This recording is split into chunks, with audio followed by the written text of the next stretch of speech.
Just trying to get in my mind which direction I'm going to go. As I begin to pray, it says for God's direction where to go at. It's not unusual for watermen like Paul Holland at Deal Island to be religious. It's a dangerous job, no matter how long you've been doing it. And Paul's been doing it his whole life. My father started me when I was 7 years old, and at the age of 12, I was captain of my very own boat. Now, Paul has his hands full out there, but while he's keeping track of the dredge and the bottom and picking out the fit oysters, part of his mind is far, far away. Hospitals and nursing homes. When he's not on the water, Paul is the pastor for 3 different Methodist churches. They're there totally alone, but Lord, they can call out.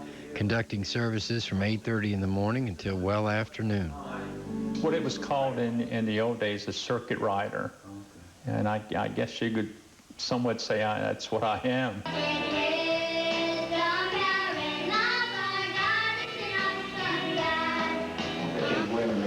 And folks who attend one of his services If you ever took the time to try to just sit there and look at that picture, hear a message that comes from the Bible, but by way of Tangier sound.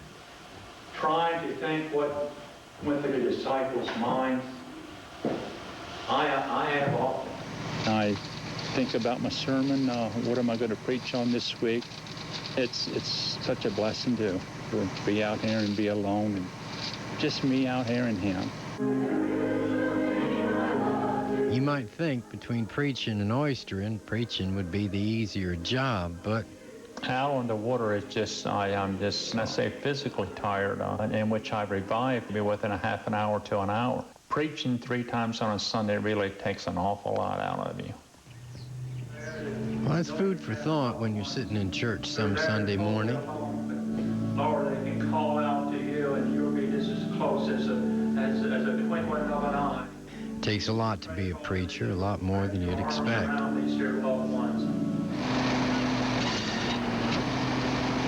It's also worth noting, I think, that of the 12 disciples,